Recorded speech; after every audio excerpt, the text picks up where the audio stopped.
ధూమపానం, మద్యపానం ఆరోగ్యానికి హానికరం. Smoking and consumption of alcohol causes cancer.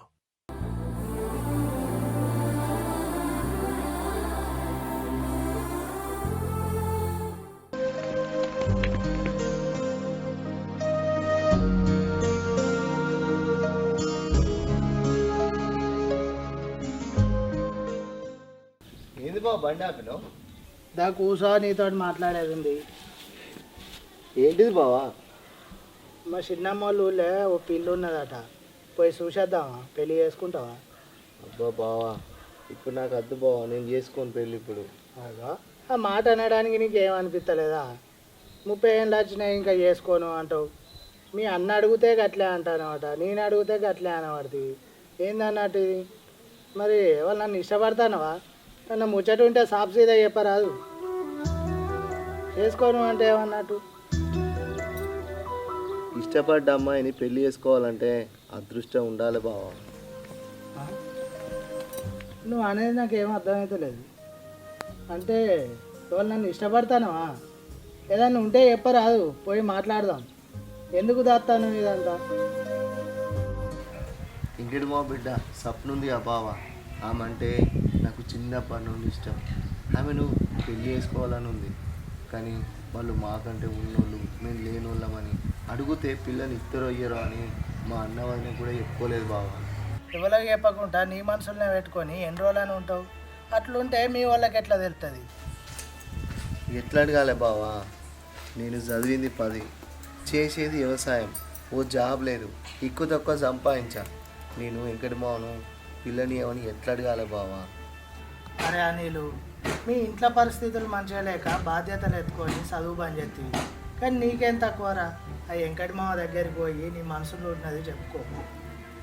చిన్నప్పటి నుండి ఏది ఇష్టపడ్డా నాకు దక్కలేదు. ఆ విషయంలో నేను దురదృష్టవంతుడు. వెంకటి మావ దగ్గరికి పోయి నా మనసులో చెప్పుకుంటే ఆయన కాదన్నాడు అనుకో, ఆ మాట నేను తట్టుకోలేను.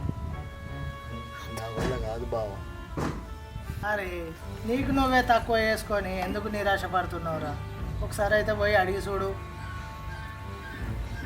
చిన్నప్పుడు బాగా చదువుకుందాం అనుకున్నా బావా, చదువు మధ్యలోనే అయిపోయింది. ఎంతో ఇష్టమైన చదివే దూరమైంది. సప్న కూడా అంతే. చిన్నప్పటి నుంచి అన్నిటికీ సర్దుకపోవడం అలవాటైంది. ఇక ఎట్లయితే అట్లయితుంది బావా. సరే సరే, ఆ ముచ్చట ఇడిచిపెట్టు. కానీ ఆ రోజుగా రవి గారికి నేను పైసలు ఇచ్చిన కదా, ఆ పైసలు ఇచ్చినప్పుడు నువ్వే మధ్యలో ఉంటుంది. నేను పోయి ఎన్నిసార్లు అడిగినా ఆడు పైసలు ఇస్తలేడు. నీ మాటగా ఒకసారి పోయి అడిగిరా రాదు, ఏమంటాడో చూద్దాం. సరే బావా, పోయేత్తా. సరే పోయిరా, నేను ఇంటికి పోతాను, కొద్దిగా పని ఉన్నది. సరే.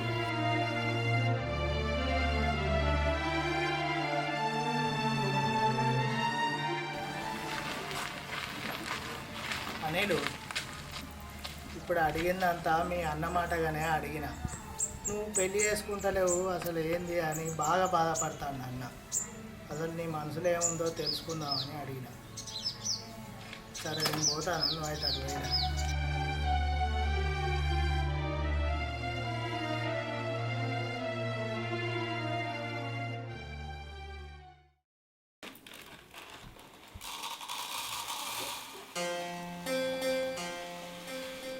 ఏం చేస్తాను అక్క? ఏం లేదమ్మా, ఇగో పప్పు డబ్బలో కొట్టున్నా. అవు కానీ ఇందాక పోయేటప్పుడు ఇద్దరు పోయినరు, ఇప్పుడేమో ఒక్కరే వచ్చినావు. అనిలేడి? అనిల్కు వేరే పని ఉంటే పంపించిన. నీతోటి ఓ ముచ్చట మాట్లాడాలని నేను మళ్ళీ వచ్చిన. చెప్పు, ఏదా ముచ్చట? అనిల్ పెళ్లి గురించి మాట్లాడాలని. మంచి పిల్ల దొరికితే మాకు కూడా చేయాలనే ఉన్నది. దొరికేదేమున్నది అక్క, ఊళ్ళోనే ఉంది కదా. ఊళ్ళోనే ఉన్నదా? ఎవరు తమ్మి ఆ పిల్ల? వెంకటి బాపొల్ల బిడ్డ సప్న. అనిల్కు మంచి జోడి. వాళ్ళను ఆ బాపును అడుగుదామని. అడిగితే మంచిగానే ఉంటుంది కానీ వాళ్ళు మన ఇంటికి ఇస్తారో ఇయ్యరో. ఎందుకు ఇయ్యరక్క? మన అనిల్కి ఏం తక్కువ? పనివంతుడు, గుణవంతుడు, మంచి మాట మర్యాద అన్నీ తెలిసినోడు. ఊళ్ళే అనిల్ను మెచ్చనోళ్ళు ఉన్నారా? నీకు ఇంకో ముచ్చట తెలుసా అక్క? సప్న అంటే అనిల్కు కూడా బాగా ఇష్టం. పెళ్ళి అంటూ చేసుకుంటే ఆమెనే చేసుకుందామన్న ఆలోచనలు ఉన్నాడు. అందుకే మీకు ఏ విషయం చెప్తలేడు. పెళ్ళి అనగానే అద్దంటుండు. పెళ్లి చేసుకో అని మేము ఎప్పుడన్నా అద్దు అద్దు అంటుండంటే ఏమో అనుకున్నా. అన్నమాట కదా, అదేదో మాకే చెప్తే అయిపో కదా. అయ్యో అక్క, నువ్వు పొరపాటు పడుతున్నావు. అనిల్ ఇష్టపడే విషయం సప్నకు తెలియదు. నేను అడగంగా నాకే చెప్పాడు. ఇది అనిల్ మనసులో ఉన్న మాటనే. అది కాదు తమ్మి, మనసులో పెట్టుకుంటే ఏమవుతుంది చెప్పు. మనకి చెప్తేనే కదా ఏదో ఒకటి చెప్తాం. వెంకటి బాపోళ్ళు కొంచెం ఉన్నోళ్ళు కదా, మనం పోయి పిల్లని అని అడిగితే ఇద్దరో ఇయ్యరో అని మనసులో పెట్టుకొని ఉన్నాడు. ఎవ్వరికి చెప్పలే. అందుకే శ్రీకాంత్ను కూడా విచారించి ఒకసారి వెంకటి బాబు దగ్గరికి పోయి అడిగిరారి. సప్న మనసులో ఏమున్నదో కూడా తెలుస్తుంది కదా. సరే తమ్మి, రేపే పోయి అడుగుతాం. సరే అక్క, నేను ఇంటికి పోతాను.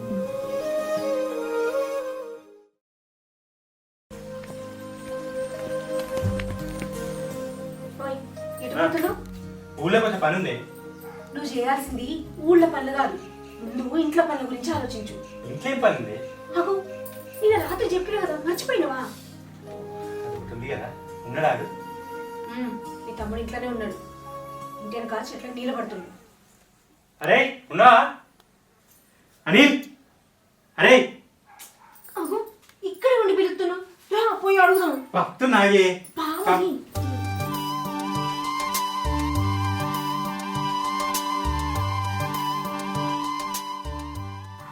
అయ్యో, అతను వచ్చిన తర్వాత అన్ని మర్చిపోకుండా అడుగు.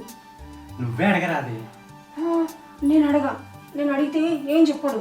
నేను అడిగితే భయానికి ఆయనతో ఇప్పుడే. నువ్వే అడుగు. అంతే అంటావా? అంతే. సరే అడుగుతుంది, రాని. అనిల్ అన్నా, ఏంది కథ? ఏంటి వదినే? నాకు తెలిసిపోయిందిలే. ఏం తెలిసింది వదినే? ఏంటిదా అన్న?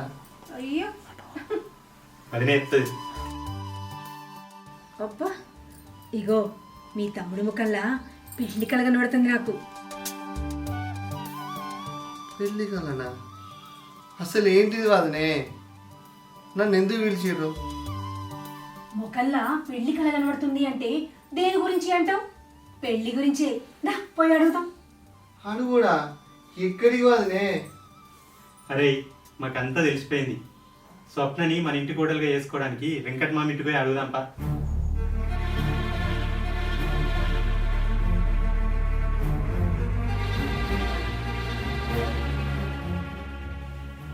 అరే ఎందుకురా అంత టెన్షన్ పడుతున్నావు? ఏమైంది? అన్న, అది ఇంకటి మాలిటీకి ఓడేందన్న. సప్న గురించి మీకెట్లా తెలిసింది? స్వప్న అంటే నీకు ఇష్టమని, ఆమెనే పెళ్లి చేసుకోవాలని నీ మనసులో ఉంది కదా.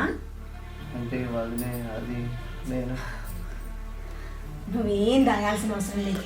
రాజ్కుమార్ తమ్ముడు అంతా చెప్పిండు. ఇన్ని రోజులు మా మీద ఉన్న గౌరవంతోటో భయంతోటో ఈ విషయాన్ని మాకు తెలవకుండా నీ మనసులోనే దాచుకున్నావు. ఇప్పుడు ఈ విషయం తెలిసిన తర్వాత నీ ఇష్టాన్ని అర్థం చేసుకోకపోతే ఈ ఇంటికి పెద్ద కోడలుగా నాకేం విలువ ఉంటుంది చెప్పు. పోదాం.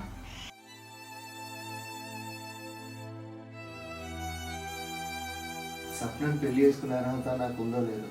అక్కడ పోయినాక వాళ్ళు ఏమన్నా అంటే ఆ అవమానాన్ని తట్టుకోలేను వాళ్ళని.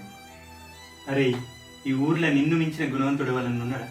నువ్వేందో నీ మనసు ఏందో అందరికీ తెలుసు. నిన్నెవరన్నా కాదంటారా? పా పోదాంపా. అన్న, ఈ ముచ్చటను ఇంతటితో విడిచిపెట్టు. అనిల్, నేను ఒక విషయం చెప్తా విను. స్వప్నని నేను ఇంటికి వచ్చినప్పటి నుంచి చూస్తున్నా. అది చాలా మంచి పిల్ల. దాని గుణం చాలా మంచిది. చదువుకోవడంలో నీకన్నా ఎక్కువనే ఉంది. అట్లాంటి అమ్మాయి మన ఇంటికి వస్తే మనం అందరం సంతోషపడతాం. ముఖ్యంగా నేను. నాలా ఆలోచించే గుణం ఉన్న అమ్మాయి నాకు తోటికోడలైతే అంతకు మించి ఏముంటుంది చెప్పు. ఇగో, నా మాట అంటే గౌరవం ఉందా లేదా? అయ్యో, ఎప్పుడన్నా కాదని అవ్వదు నేను మీ మాట. అయితే ఏం మాట్లాడకుండా మాతో రా, పోదాం. నేను రాలేను వదినే, మీరే వెళ్ళుర్రి. మీకంటే నాకు ఎక్కువ ఎవరు ఉన్నారు? మీరే నాకు తల్లిదండ్రులు. మీరేం చేసినా నాకు ఇష్టమే.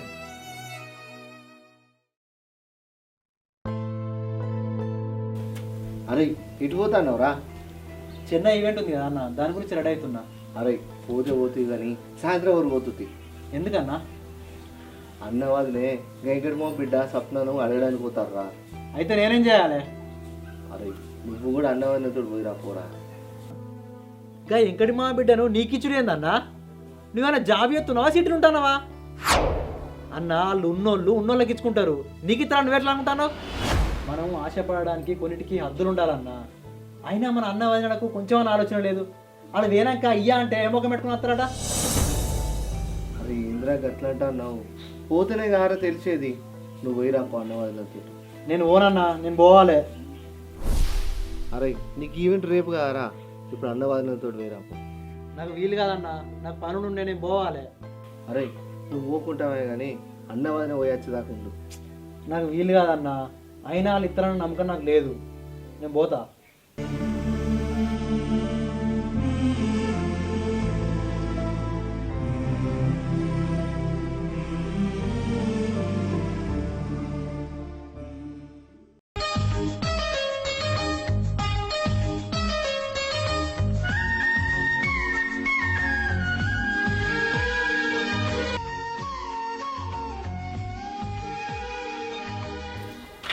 స్వప్న, అక్క నాన్న లేడారా? ఉన్నారక్క. నానా నానా ఎదురా అక్క వాళ్ళు వచ్చారు నానా. ఎప్పుడు వచ్చారు?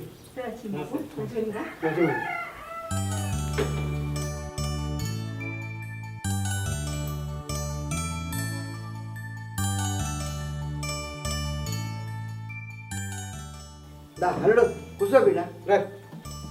నేను బాబాయ్, నువ్వు కూర్చో, నేను ఈడు కూర్చుంటా. స్వప్న, నువ్వు కూర్చో. అంత మంచిదేనా మామ? అంత మంచిదే. నీతో నీవు ముచ్చట మాట్లాడడానికి వచ్చింది. చెప్పు సీత.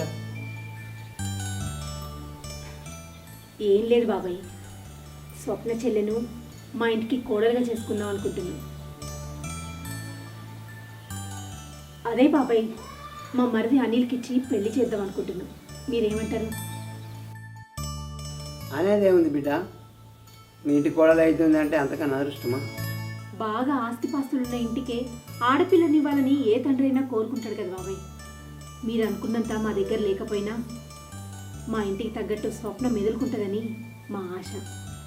అందుకే స్వప్నని నాకు తోటి కోడలుగా కోరుకుంటున్నా. ఉన్నింటికి ఇస్తే ఏమీ లేదు బిడ్డ, కొట్టేటోళ్ళు లేరా తిట్టేటోళ్ళు లేరా, కళ్ళ ముంగట ఎండి జరుగుతలేవు, ఎండి చూస్తలేవు. అనిల్ అట్లాంటోడు కాదు, మంచిగా చూసుకుంటాడు, మంచిగా ఉంటాడు. ఆయన నా కళ్ళ ముంగట పుట్టి పెరిగినోడు కదా, మంచివాడే. నా బిడ్డను మీ ఇంటికి ఇవ్వడము నాకు ఇష్టమే.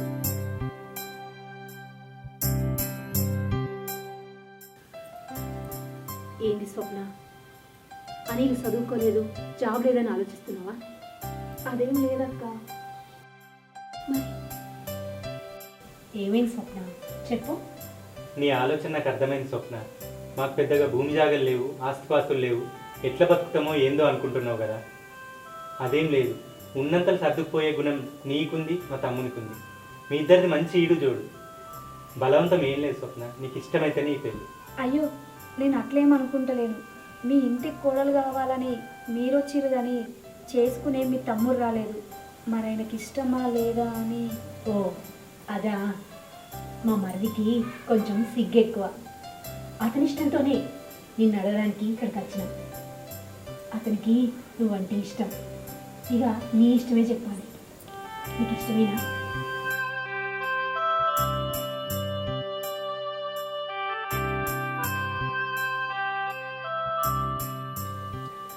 సంతోషం బిడ్డ. నా బిడ్డకు తల్లి లేనందుకు ఎటువంటి అత్తగారు దొరుకుతారని బాగా రంజుండే నాకు. ఇప్పుడు మీటికి కోడలుగా అవుతుందంటే నాకు చాలా సంతోషం ఉన్నది. నీ చెల్లె లెక్క చూసుకోవాలి. వేం రంది వాళ్ళకు స్వప్న నా సొంత చెల్లెలక తీసుకుంటా.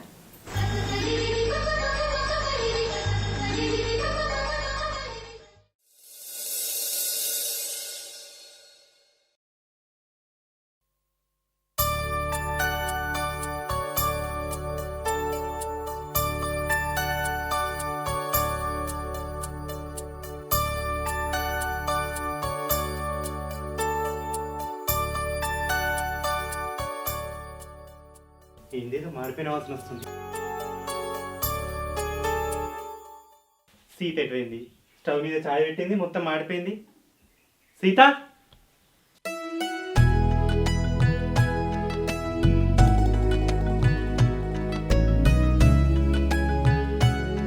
సీత, బా ఎటు పోయినావు సీత? అంటే ఇంటి వెనక టమాటా చెట్లు పెట్టినాం కదా, కాయలు ఉన్నామో చూద్దామని పోయినా. స్టవ్ మీద చాయ్ పెట్టినావు గుర్తుందా? మరి మాడిపోదా? నువ్వు వేసే పనులన్నీ ఇట్లే ఉంటాయి. అబ్బా, పెళ్ళైకి నేళ్ళైంది, ఎప్పుడైనా ఇట్లా చేసినా ఏదైనా పాడు చేసినా ఎప్పుడు ఇట్లా అంటున్నావు? మరి ఏం ఆలోచన పెట్టుకున్నావు? నాకే ఆలోచన లేదు. ఏ ఆలోచన లేదా? మరి ముఖమేందే గట్లయింది? ఏం కాలేదు కానీ ఉండు, మళ్ళీ నీకు చాయ్ పెట్టుకొత్తా. ఆగు సీత, ఏమైంది గంటగానే పరేషాన్ అవుతున్నావు? ఏం ఆలోచిస్తున్నావు? అబ్బా, ఏం లేదని చెప్పినా కదా, ఏదో పనిలో ఉండి మర్చిపోయినా. అవుగాని మన కొత్త జంట ఏది కనబడతలేదు? వాళ్ళ పొద్దున్నే లేచి గుడికి వెళ్ళిర్రు. అవునా, సరేది నువ్వు చాయ్ పెట్టుకురా.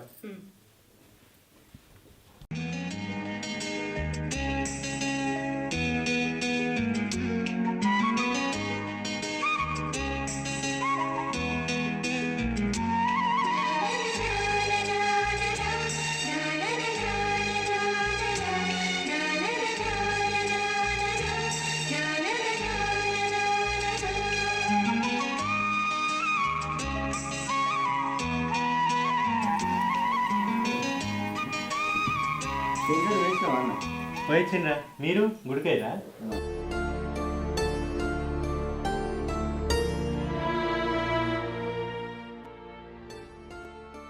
స్వప్న, మీరు గుడికి పోయి వచ్చినాక చాయ్ తాగుతారని చాయ్ పెట్టినా, కానీ ఏదో పనిలో ఉండి మర్చిపోయినా చాయ్ మొత్తం మాడిపోయింది. మళ్ళీ పెట్టుకత్తా? అయ్యో పర్లేదక్క, చాయ్ నేను పెడతలే, మీరు ఏదైనా పని ఉంటే చూసుకోండి. ఇప్పుడు చాయ్ ఎందుకు వదనే, అన్నమే అంటారు, తిందాం. సరే స్వప్న, నువ్వు పోయి బియ్యం కడుగుపో. ఇంటి వెనకాల ఇంకొక టమాటాలు ఉన్నాయి, తెంపుకత్తా. సరే అక్క. వదనా